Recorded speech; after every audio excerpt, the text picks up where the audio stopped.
कि पिछले दिनों में ये लगभग 20-22 दिन की यात्रा हो गई है। जैसा कि अभी अनिल जी ने भी कहा कि खुद राहुल गांधी को भी नहीं पता कि ये यात्रा इतनी तेजी से और इतने अच्छे तरीके से सफल हो रही है। भारतीय जनता पार्टी को तो आप छोड़िए, संघ में कपकपी आ गई है। मैंने भी आर्टिकल लिखा है कल कि ये पहली बार है कि किसी संघ के इतने वरिष्ठ नेता को बोलना पड़ा है कि देश में महंगाई है, सोने बेरोजगारी है, साहब सरकार तो मान ये नहीं रही है। इसके बाद इससे इससे पहले जो घटना हुई है कि जो संघ प्रमुख है उनको मस्जिद और मदरसों की याद आ गई है और वो जो है बुला नहीं रहे हैं, जा रहे हैं।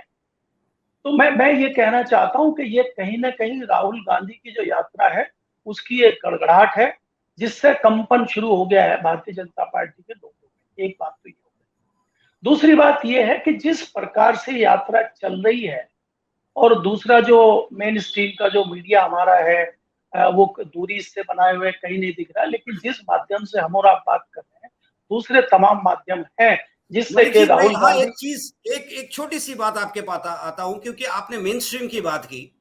मेन स्ट्रीम मीडिया की जहां तक बात आती है, आपने भी देखा होगा कि मोदी जी के एक कार्यक्रम के लिए हिमाचल प्रदेश में मीडिया से कैरेक्टर सर्टिफिकेट मांगा गया। नहीं, ये बाद में तो लोगों ने बहुत विरोध छोटी, किया। तो ये ये तो कैरेक्टर सर्टिफिकेट अब क्या मीडिया को देना पड़ेगा? और अगर देना पड़ेगा तो क्या ये कहीं ना कहीं ये इंगित करता है कि भारत जोड़ो यात्रा के बाद जो एक कहते हैं ना कहीं थोड़ी सी खुजलाहट हो रही है कि भैया कहीं मीडिया सरक ना जाए, या मीडिया कौन है जो कवर करने आ रहा है? तो मैं बहुत खुले तौर पे आपसे बात कर रहा हूं। देखिए अजय जी, क्या ये कैरेक्टर सर्टिफिकेट मीडिया से मांगने की जरूरत थी? क्या कैरेक्टर सर्टिफिकेट मीडिया को देना चाहिए? कहीं ऐसा तो नहीं कि भारत जोड़ो यात्रा के बाद डर सा समा गया हो कि कहीं मीडिया बदल ना जाए चेंजेस के साथ? देखिए अजय जी, ये तमाम चीजें जो हमने पहले डिस्कस किया है उसी के दायरे में घूमती है। अगर डीएम आपको कैरेक्टर सर्टिफिकेट देंगे, एडीएम देंगे, कौन देंगे? सत्ताधारी दल है, उसकी सरकार के लोग देंगे, तो कल को आपको गिरफ्तार करने में, दूसरी चीजें करने में आसानी रहेगी। अगर आपके पास सर्टिफिकेट है तो आप समझ लीजिए कि आप ओरिजिनल वाले पत्रकार हैं। और हम और आप जैसे जो पत्रकार यहाँ डिस्कशन कर रहे हैं, जाहिर सी बात है हमें तो सर्टिफिकेट ना मिलेगा और ना हम लेंगे, तो हमारे ऊपर जो है हाथ डालना आसान रहेगा। ये उसके लिए कवायद है। क्योंकि देखिए, आने वाले टाइम में ये, जैसा कि अभी तो ये दक्षिणी राज्यों में यात्रा ढंग से दक्षिणी राज्यों में भी नहीं आई, अब अभी तो तो शुरुआत है। लगभग दो ही राज्य पूरे हुए हैं। तो जब ये यात्रा उत्तर भारत में आएगी तब क्या होगा? आज स्थिति आप ये देख लिया, दो राज्यों में अगर ये स्थिति बनी हुई है, 3,500 किलोमीटर ये यात्रा है, और जैसे ये यात्रा मध्य प्रदेश में एंटर करेगी तब क्या होगा? जी, गुजरात में एंटर करेगी, बाकी इधर है। तो मेरा कहने का मतलब है ये तमाम चीजें हैं। दूसरी मेन चीज, अगर हम यात्रा की बात अजय जी करें, कोई भी यात्रा निरर्थक मुझे दिखाई नहीं देती।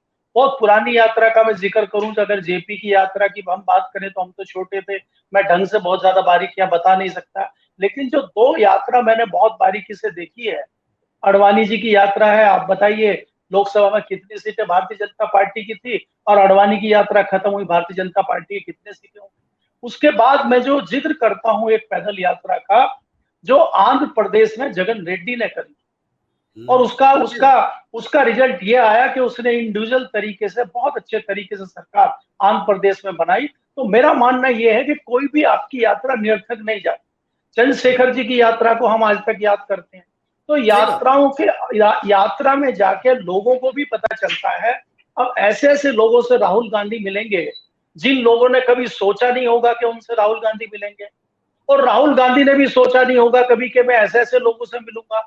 अब आप देखिए जिस प्रकार से रोज फोटो छटते छटाते हमारे पास आ रही है कि राहुल गांधी बारिश में खड़े होकर भाषण दे रहे हैं, वो कोई बनाई हुई फोटो तो नहीं है, नहीं वो। जी, दूसरी चीज, एक फोटो आई है कि वो गन्ना चूस रहे हैं।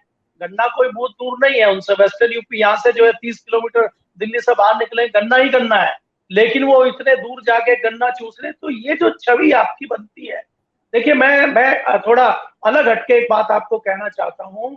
लालू यादव जैसे नेता जो पार्लियामेंट में खड़े होके या कहीं भी खड़े होके अपना जो दिखाते थे कि मैं अपने लास्ट वाले आदमी से जुड़ा हुआ हूँ, अपनी लैंग्वेज को नहीं छोड़ते थे, अपने जो उनका एक तरीका है बोलने का उसको नहीं छोड़ते थे, अपने लोगों की बात करते थे, तो लोग उनसे जुड़ते थे। अब आज गन्ना किसान जो बोलेगा, अरे राहुल गांधी जी हमारे बारे में जान गए, गन्ना चूस रहे हैं ये, इसका मतलब इनको गन्ना किसान मिले हैं और उन्होंने गन्ना किसान की समस्या भी रखी होगी। तो कहीं ना कहीं एक चीज जुड़ाव और गन्ना यहाँ पे किसान बताऊंगा, पर। गन्ना किसानों की बात और गन्ना चूसना और बारिश जी में लोगों को एड्रेस करना। एक बात जी आई थी जब शुरुआत इनकी यात्रा हुई थी, तो बातें आई थी कि शायद ये हिंदू टेम्पल्स नहीं जाएंगे, या हिंदू, जैसे विवेकानंद का इशू उठाया था किसी ने, फिर शायद किसी एक ने, भारतीय जनता पार्टी के एक स्पोक्स पर्सन ने हिजाब का मामला उठा दिया था। पर इस यात्रा के दौरान एक चीज देखने में आया कि राहुल जी मंदिर भी गए, मस्जिद भी गए, चर्च भी गए, तो वो सेक्युलरिज्म की बात उन्होंने की, इन्फ्लेशन की बात की, अनएम्प्लॉयमेंट की बात की, और साथ में जो एक पॉलिटिकल लाइन होता है ना, जैसे गन्ना की बात कर रहे हैं, कल को वो जब उत्तर प्रदेश, वेस्टर्न उत्तर प्रदेश में घुसेंगे, जो गन्ना का इलाका है, वहां क्या होगा सर?